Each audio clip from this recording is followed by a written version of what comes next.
the importance of concealing secrets, keeping secrets. Without any further ado, hadith number 582. The hadith is narrated by Abdurrahman ibn al-Qari ibn Abdurrahman ibn Abd al-Qari, who narrated from his father that Umar ibn Khattab radiyallahu anhu ورجلا من الأنصار كان جالسين فجاء عبد الرحمن ابن عبد القاري فجلس إليهما فقال عمر إنا لا نحب من يرفع حديثنا. فقال له عبد الرحمن لست أجالس أولئك يا أمير المؤمنين. قال عمر بلى فجالس هذا وهذا ولا ترفع حديثنا. ثم قال للأنصاري من ترى الناس يقولون يكون الخليفة بعدي. فعدد الأنصاري رجالا من المهاجرين لم يسم عليا. فقال عمر فما لهم عن أبي الحسن فوالله إنه لأحراهم إن كان عليهم أن يقيمهم على طريقة من الحق. The hadith, before I share with you its English meaning and then the explanation, is categorized as a weak hadith as far as the chain of the narrators. Okay, it's a weak narration. Narrated Abdul Rahman, the son of Abd al-Qari, from his father, that once Amir al-Mu'minin Umar ibn Khattab, may Allah be pleased with him, and another man from Al-Ansar were sitting together. So Abdul Rahman ibn Abd al-Qari arrived and he sat with them. So Umar ibn Khattab radiyallahu anhu made a remark, very straightforward. He said, hey, we don't like those who disclose our conversations. So Abdul Rahman said to him, well, I don't sit with such people, O Amir al-Mu'mineen, the leader of the faithful ones. Umar said, well, rather you sit with this and with that. It's okay to sit with everyone. Just simply do not disclose our conversation. Then Umar ibn Khattab resumed asking Al-Ansari man, and he said, whom do you think that the people say will be my successor, the caliph after me? So the Ansari man mentioned several names from among the immigrants, but he didn't mention Ali ibn Abi Talib. He didn't mention his name. So Umar radiyallahu anhu said, what is wrong with them? They did not mention the name of Abu al-Hasan, the father of al-Hasan, Ali ibn Abi Talib. And then he remarked, saying, by Allah, indeed he is the most deserving of them. He placed in authority over them to lead them upon the path of the truth. So even though the hadith is simply addressing the importance of keeping secrets, and secrets do not necessarily mean that I have to tell you, hey, this is between you and I don't want you to share my conversation with you with anyone else. This is confirmed. Al-majalisu bil-amana. Whatever is discussed in close council meeting between you and another person, between you and other persons, as long as we did not permit others and each other to reveal what was discussed, then you should keep the secrets. You should not disclose the conversation. So he said, Umar ibn Khattab radiyallahu anhu was sitting with one of Al-Ansar, and they had a conversation. Whereupon this guy, Abdul Rahman ibn Abd al-Qari, when he said, we arrived, and Umar ibn Khattab radiyallahu anhu stopped talking to the Ansari and he addressed him and said, listen up. We don't like those who share secrets with others or disclose the conversation. He said, I'm not one of them. I don't even sit with those who disclose secrets and private conversations. He said, rather you can sit with whomever you want. Simply do not share our conversation. Why? Because he was speaking about a very sensitive matter.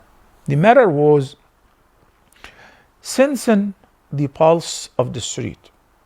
Umar ibn Khattab radiallahu anh was very firm with ruling with utmost justice by the grace of Allah, and he wanted to know whom would people like to be the Khalifa after him. And it is perfectly understood that Umar ibn Khattab radiallahu anh, in his own family members, there were those who were very eligible. It is sufficient to mention the name of Abdullah ibn Umar ibn Khattab. But Umar ibn Khattab totally refused. Even when he nominated 6 names so that people may choose among them, some people said, what about your son, Abdullah ibn Umar? He said, listen up. Enough is enough. One person from the family of Khattab is sufficient. If I did fulfill, alhamdulillah, we passed. Otherwise, it is sufficient to blame one person of the family of Al-Khattab. And he did not allow even suggesting the name of any of his sons. As I said, that some of them were qualified. But Umar ibn Khattab radiallahu anh was not like today's rulers who want to rule forever, who want the rulership to be in their family forever, as if they own and possess the people. Rather, he let the ummah choose. He suggested 6 names. All of them were of high caliber. Abu Ubaidah ibn al-Jarrah, Uthman ibn Affan, Ali ibn Abi Talib, big names, mashallah. So they chose Uthman ibn Affan to be his successor. But he was investigating. So the Ansari man mentioned many names that the people were saying, they don't know. It's expected that if Amirul Mu'mineen Umar ibn Khattab radiyallahu anh were to pass away, and this is something very unique. Very unique in what sense? Even though we all know that at one point we're going to depart this life, no matter how righteous, how just, how loved by your people, one day you're gonna die. And there will be somebody to succeed you. This chair, if it reached you, that means it will reach somebody else. It will not be glued to you. You're not clinging in the chair of the rulership forever. This is the tradition of Allah in life. كل نفس ذائقة الموت. Every soul shall taste death. Many people in the position of the leadership, they think that they are infallible and no one else is fit for this position. And he's extremely concerned. Who's going to take care of the people after me? Who are you? You're just one of the people. And if you're doing good, alhamdulillah, not because only you are good, because of your assistants, because of your cabinet, because of the ministers, because of the people, you're not a prophet. So you're gonna die. The question is, just let the people choose. Do not impose your son to be your successor. So Umar ibn Khattab radiallahu anh heard the names from Al-Ansari man, and when he didn't hear the name of Ali ibn Abi Talib, whose kunya is Abu al-Hasan, he said, what about Abu al-Hasan? They did not mention his name. Indeed, if he is to be chosen, إِنَّهُ لَأَحْرَاهُمْ, he's the most worthy. So according to Umar ibn Khattab, he believed that Ali ibn Abi Talib was the most worthy to be the Khalifa after him. It doesn't mean that others are not worthy, but he assumed that Ali ibn Abi Talib is more worthy. He said, أَنْ يُقِيمَهُمْ عَلَى طَرِيقَةٍ مِّنَ الْحَقِّ. He is indeed the best of all of them. If he is placed in authority, he will be able to lead them upon the path of the truth. So as I said, the final segment, even though it is very important, but it is not meant to be discussed in the hadith. What is meant is the importance of al-majalisu bil-amana. I am as a counselor.